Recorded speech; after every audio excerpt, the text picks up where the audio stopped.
Reminds me of an ex I had once.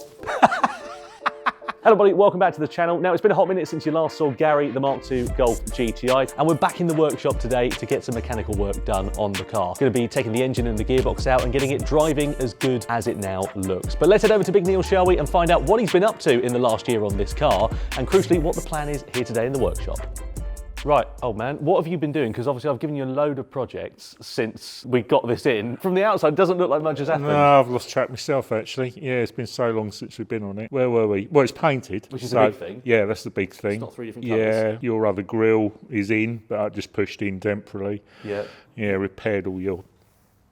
That was all bent. Yeah, the spotlight's got to be changed. You've got one of those. Then all the bumpers and everything, we've repainted all the black bits on them and repaired. Scuffs, chips, screw holes that somebody had used to hold it on there. Nicely done. Sort of working our way around the back of the car. What else as we go down the side of it? All the trims again, obviously. It looked lovely before it came apart, as they all do, but the rear wheel arch was rusty, so replaced the wheel arch panel, but you can't really see that because it's underneath the skirt now. Bit of repair on the front wing. We had a bit of repair on the boot where they all rust. It's about 6 months, isn't it, since you probably last laid a tool on this? Probably is. What's the plan today? What are we going to do? Let's go over to the front of the car. I think that the basic engine is fine. Yeah.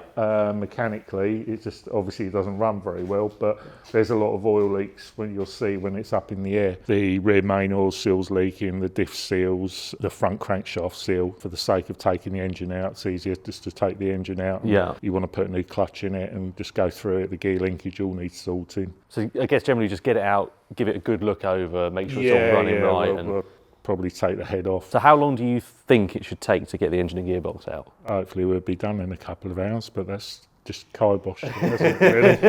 Get to it. Yeah. The old prostate specials on. It's amazing how small the brakes are. Caster bolts were size, isn't it, really? It's got lowering springs on it, so I want to raise it back up to the original ride height because it looks a bit Halfords. Looking underneath, you can see all the oil leaks. Looking at the gearbox, peeing out oil and has been for some time. You changed all the seals on it. 175,000 miles this car, so it's quite an old one. We didn't all come out in one big lump, so that's generally a good start. It's generally good when you can't see that many metal filings coming out at the same time. Stiff one. Said the actress to the bishop. My humour doesn't go past 1987, which is, to be honest, when he stopped watching television as well, so there's something in that. Big things I had when I drove the Golf last time is not only the misfire, but also the gearbox as well. You go for first and you get reversed, quite a common problem, so we've got to have a look at the gear linkage.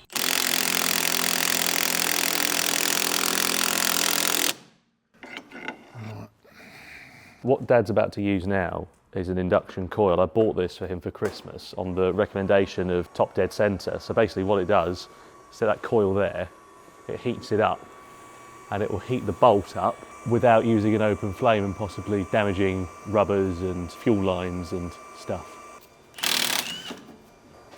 Yeah, I'm all right, thank you. The thing that baffles me, right, with cars is if this was me, and I'm not a mechanically minded bloke, I could probably learn how to do this in about 3 or 4 years. But then you go to another car and it's completely different.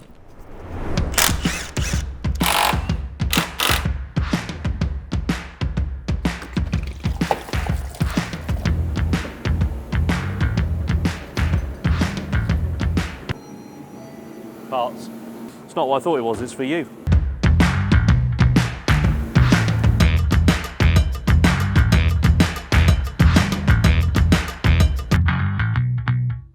Cool, so we're getting there bit by bit now. Radiators are off, all the fluids are basically now out of the engine. As you can see, the old man's fighting his way through with some seized bolts. The one thing that we have realised though is that the exhaust is going to be a bit of a barrel full of laughs. If you come through here, so what's happened is this has kind of been cut and shut at some point here where it's been welded, but also all these exhaust brackets are rusty as anything. So I was planning to replace the exhaust anyway because it's really loud and drony in the car, but I think we're probably going to have to get the grinder on this and cut it out. I haven't had any grinder action yet, so we've got to be due.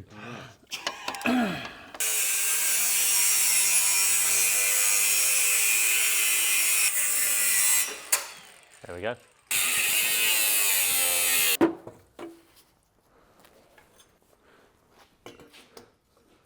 Nice to feel useful, isn't it? What traffic officer did you nick this off? Nothing bad can happen now. Right. Bit more? Go on. Go on. Go on, go all the way now.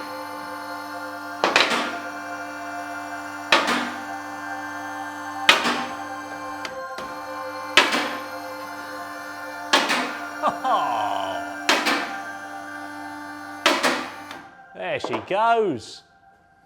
Look at that. So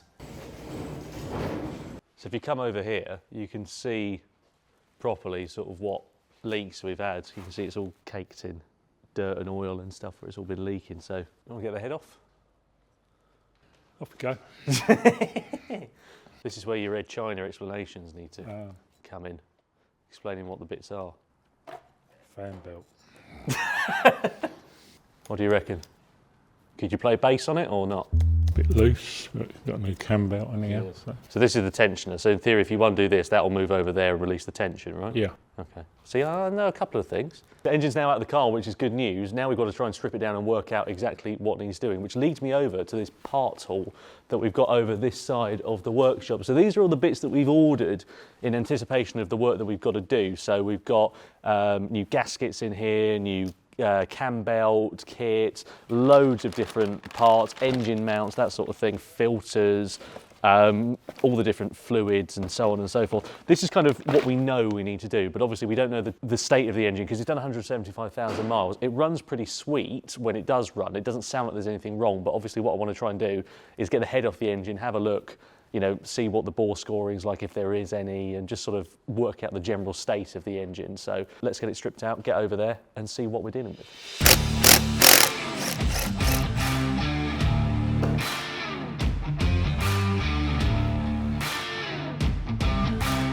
We've got a bolt that's still on here. Oh yeah, well spotted. Oh, look at that. There we go. Sooty and half a gasket, well, a quarter of a gasket. If you look at these studs which are holding this manifold on, you can see that they're all a uniform length, except for this second one here, which has obviously been damaged, and then someone's slathered a load of Loctite on it, which is what that red stuff is. So we'll need to address that. Yeah, you just cut the others down to the same length. Mechanics 101 with Billy Bodgett. Yeehaw! The good thing is, with that manifold that's just come off, you saw it was all covered in crap and it's just looking a bit tired. So what Dad can do with his vapor blaster over there is clean that all off, essentially paint it, make it look nice. So yeah, it will go back on the car looking all shiny and new, which is good. So talk me through this. This is your camshaft? Yeah, you get the bang. Looking at it, what do you think? Looks okay? The mileage it's done, it looks decent. Do you have to remember what order they go back in? No. How do you remember where everything goes? You don't. There we go. That looks quite clean, actually. So these two valves are closed. You put some brake cleaner in there. What's the nature of that? Just to see how well it's sealing. Yeah, if it was, you know, if you had a bent valve, you pour it in, it will come out straight as fast, obviously, because it's like having an open one. So this is going to pee that out. In a minute. Yeah. Reminds me of an X I had once. And that's why we don't end up on television. The last two. Quite so nice on there. You see it weeping out. Yeah. So a bit of weepage going on there. Seeping past a little bit, so you're losing a little bit of compression. Get the efficiency back in the engine and get it to run properly. I think we should go back to the old days and run it on 4-star. Yeah, that was all pre-cat stuff. Yeah. So first 3 and 4. Yeah. Quite good. So we're thinking with this, head skimmed, reseat the valves, new studs. I think that probably won't really know until the valves are out about the valve guides, but Yeah. I think they'll be all right because the engine doesn't really smoke. That's pretty much all we can do today, isn't it? Yeah, pretty much. Yeah. 2 weeks later. So it's been a couple of weeks since we last shot with the Golf, and it's turned into an absolute mission. Everything that Dad's done to this car has turned into a nightmare, including things like the bulkhead. He put a screwdriver straight through that. The chassis legs, they've needed going back to metal and refurbing. This jacking point, for example, put something on that straight through to the floor. Took the fuel tank out, and then underneath was rotten as well. So long and the short of it, it's turned into an absolute nightmare, and it's going to go from being a couple of weeks to a couple of months. So we won't be getting the car running in this episode. We're going to have to leave it there and come back to it when we're at a further stage of restoration, which is a big shame, but I'd rather we get it sorted properly. And, you know, when we get this car done, it will be as perfect as it should be, essentially. So we'll leave it there. Thank you so much for joining us for this episode of Project Golf. We'll see you again next time when we get the engine back in and hopefully get it running and ready to go on the road.